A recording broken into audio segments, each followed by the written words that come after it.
Nous avons vu dans une précédente vidéo comment venir vivre à Dubaï.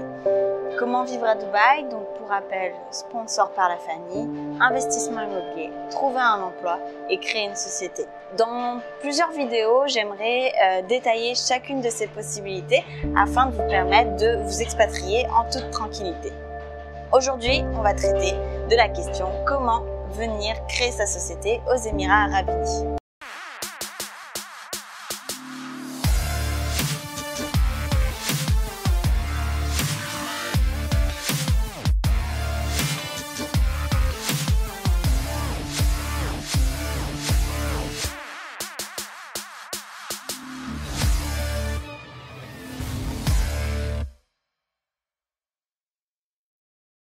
Aux Émirats Arabes Unis, il y a trois grands types de sociétés, le mainland, la free zone et l'offshore.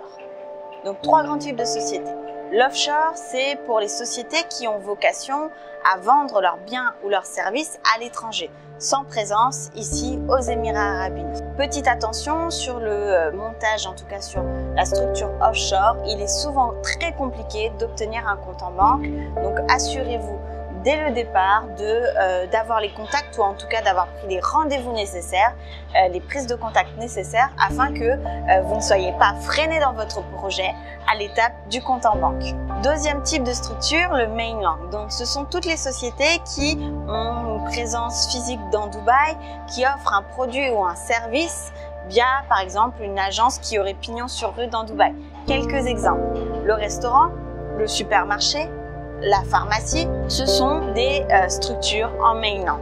Les structures en mainland, la petite spécificité, la particularité que l'on connaît assez bien, c'est qu'on va devoir trouver un sponsor émirati pour nous accompagner dans ce projet. Donc ce sponsor-là détient 51% des parts de votre société. Ça ne veut pas dire 51% des bénéfices. 51% des parts.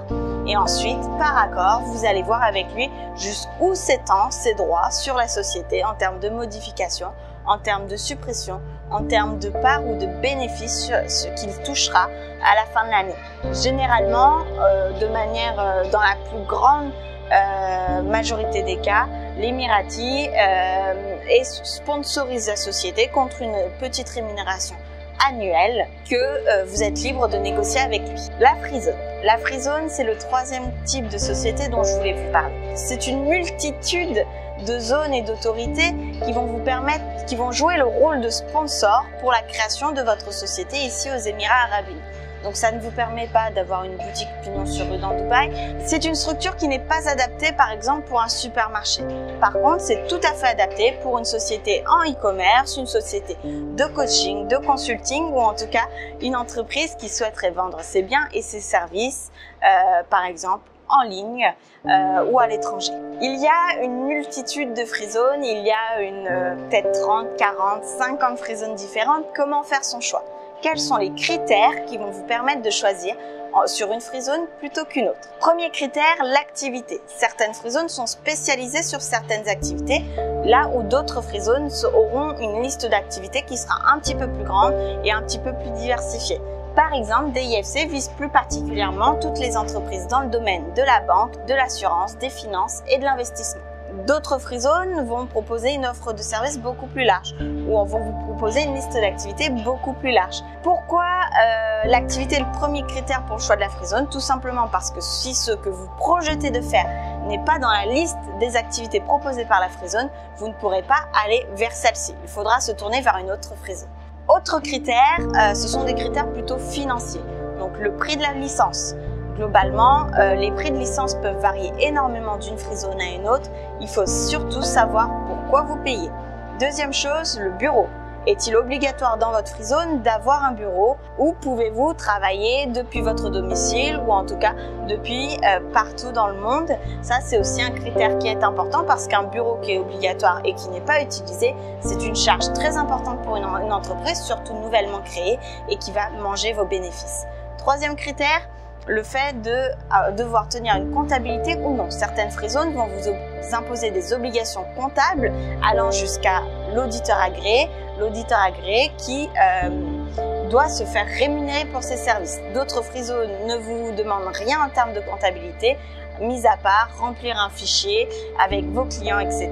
Je vous invite dans ce cas-là à regarder ma vidéo sur la TVA. Je vous parle des différents points à garder de côté pour assurer cette obligation comptable.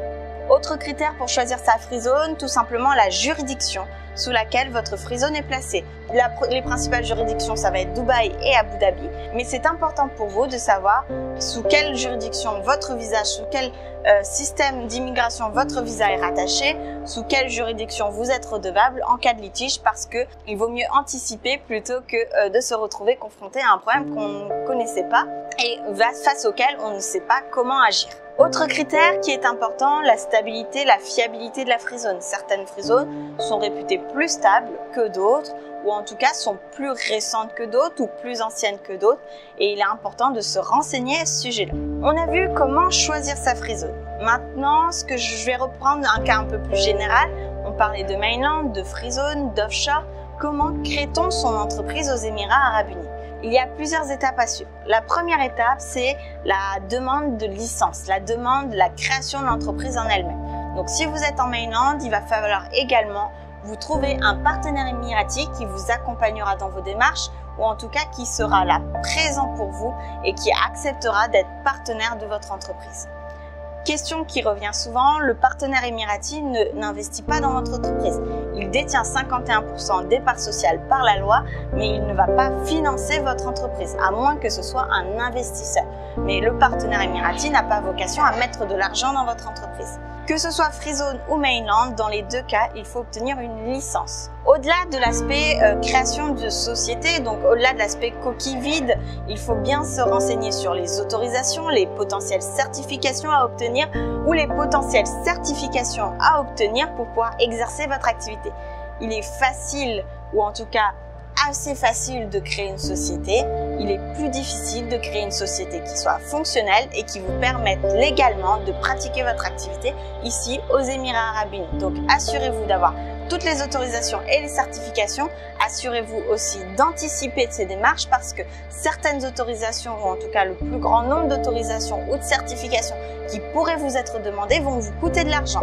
Parfois jusqu'à 10 000, 15 000, 20 000 euros. Donc c'est important de le regarder avant le projet, en tout cas en amont, parce que au-delà du prix de la licence, vous avez aussi ce prix-là à mettre dans votre société. Une fois que la licence est créée, une fois que votre société est créée et qu'elle est fonctionnelle, il va y avoir plusieurs étapes.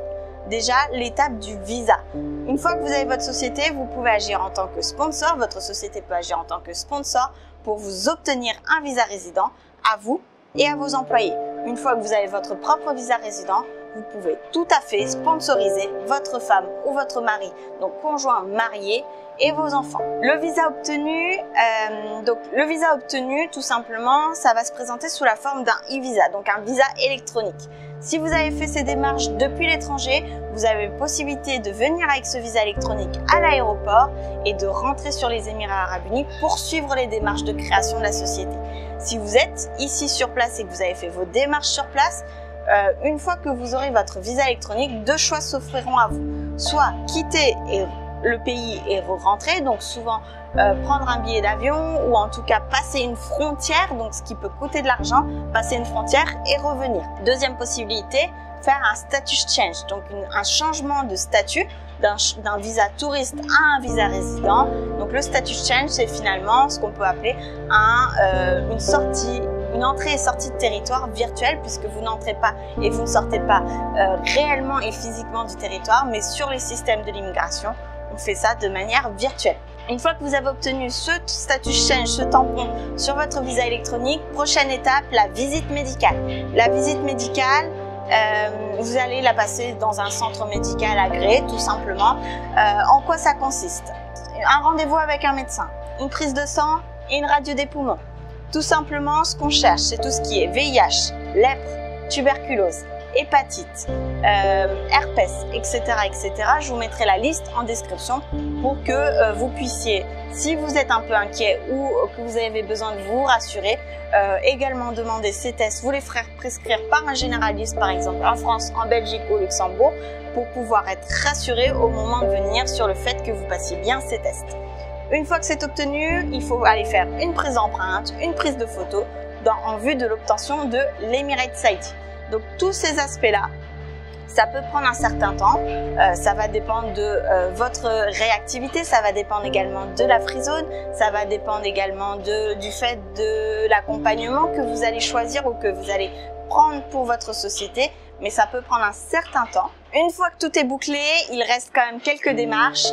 La démarche la plus importante et en tout cas la plus peut-être difficile ici aux Émirats Arabes Unis, ouvrir un compte en banque professionnel. Faites bien attention à cet aspect-là. Les comptes en banque professionnels ne sont pas facilement obtenables. Ce n'est pas comme en France, on ne va pas dans un guichet bancaire demander un compte pro. Bien souvent, il faut présenter un business plan, un business model qui soit sérieux, ainsi qu'un important déposit. Si vous avez des contacts en banque, souvent, ces démarches-là de banque, en tout cas ces démarches bancaires, vous seront grandement facilitées. Dit comme ça, les démarches peuvent paraître faciles ou elles peuvent paraître accessibles. Je vous invite quand même à vous faire accompagner. Personnellement, et vous devez le savoir, je suis juriste spécialisée en création d'entreprise aux Émirats Arabes Unis. Si vous avez la moindre question, vous pouvez me contacter. De manière générale, mon conseil, c'est de vous faire accompagner. Une création d'entreprise aux Émirats Arabes Unis représente un investissement qui est important. Ça représente plusieurs milliers d'euros. Il est important de faire les choses, on va dire, dans le bon ordre, se faire conseiller, se faire accompagner pour pas que ce soit en vain. Sachez qu'un dossier refusé en free zone ou un dossier refusé en termes de licence, par exemple pour un mainland, ça signifie bien souvent que vous n'êtes pas remboursé ou alors vous êtes simplement remboursé à hauteur de 20%, 10%, 30%, mais le reste de la somme reste acquis par la free zone ou par les autorités de Dubaï. Donc c'est important de ne pas faire d'erreur parce que ça peut représenter un montant important pour votre projet et un montant qui va jouer grandement sur votre expatriation. Autre chose, faites-vous accompagner pour avoir une société qui soit fonctionnelle, une société qui puisse proposer ses biens et ses services aux Émirats de manière légale. Donc ça, c'est vraiment important. Et enfin, c'est toute la tranquillité d'esprit. C'est-à-dire que vous confiez quelques documents. Moi, ce que je vous demande la plupart du temps, ça dépend du projet, ça dépend de la free zone que vous choisirez. Ce que je vous demande généralement, c'est une copie de votre passeport, une photo d'identité et une copie de votre stamp touriste si vous êtes déjà venu à Dubaï, de votre Emirates ID si vous êtes déjà résident aux Émirats. Mais dans l'idée, une fois que j'ai ces documents-là, je m'occupe de tout. Je vous rends quelques jours après les documents d'entreprise officiels qui sont tout ce qui est statut, Memorandum of Association, également toutes les certificats pour les parts sociales de vos entreprises, potentiellement tout ce qui est Office Rental Agreement si vous avez pris un bureau, donc tous les papiers nécessaires pour votre entreprise, vous ne pensez à rien et ensuite je vous accompagne pour le visa, donc je vous accompagne, je viens à la visite médicale, je vous montre étape par étape comment faire pour que vous soyez ensuite autonome au moment des renouvellements. Pareil pour la carte d'identité émirati, je vous accompagne pas à pas. Et enfin, pour la création du compte en banque, les partenaires que j'ai dans différentes banques aux Émirats vont vous aider à obtenir ce fameux Graal, ce fameux compte en banque qu'il est parfois un petit peu difficile à obtenir. Donc dans l'idée, vraiment, moi, mon vrai conseil, c'est de se faire accompagner parce qu'une erreur est vite arrivée et également parce que c'est un autre système juridique. Donc pensez bien, faites-vous accompagner en tout cas par des professionnels, de préférence des professionnels qui sont dans le juridique et dans le droit, pour lequel c'est un vrai métier. Ça, c'est important de le noter. Donc toutes ces démarches, c'est des démarches qui sont juridiques, qui sont importantes. Voilà, c'était un conseil. Si vous avez la moindre question, encore une fois, je laisse tous mes coordonnées en commentaire. Je reste totalement disponible également dans les commentaires de la vidéo YouTube pour vous répondre parce qu'il y a souvent des zones de flou, il y a souvent des questions. Pour vous donner peut-être un ordre d'idée des temps que dure la procédure, 3 à 7 jours à peu près pour la création d'une entreprise. Bien souvent, c'est 24 heures, 48 heures, mais je préfère être un petit peu large au cas où il y ait des soucis, on est là aussi pour y répondre. Ensuite, vous avez la demande de visa. Donc ça va dépendre aussi en grande partie de la nationalité de la personne, également de ce qu'elle a pu faire avant, si elle est déjà résidente aux Émirats ou pas, mais ça prend généralement entre 3 à 10 jours. Donc c'est des fourchettes un peu larges parce que ça dépend pour beaucoup du projet qui est le vôtre. Et l'idée, c'est que quand vous me confiez un projet, on fasse les choses ensemble, qu'on en discute et qu'on valide ensemble votre choix d'entreprise, votre choix de free zone, sous quelle forme vous la voulez, avec quel, voilà, vraiment un devoir de conseil. Et donc c'est important, je préfère vous donner des fourchettes larges volontairement pour qu'on puisse prendre ce temps-là ensemble. Enfin, visite médicale compte à peu près 1 à 2 jours. Obtention de votre Emirates ID à peu près 10 à 15 jours. Donc c'est un petit peu ce time frame là qu'il faut prévoir. Pendant le temps où vous n'avez pas d'Emirates ID aux Émirats, sachez que votre seule possibilité de logement, ce sera hôtel appartement ou Airbnb. Donc prévoyez ce coup de départ quand vous arrivez, anticipez-le parce que forcément une expatriation, ça coûte de l'argent au départ, mais c'est une belle aventure. C'est une aventure que je vous invite à tenter parce que ça vaut vraiment le coup. Je vous souhaite le meilleur, je vous dis à très vite dans une prochaine vidéo.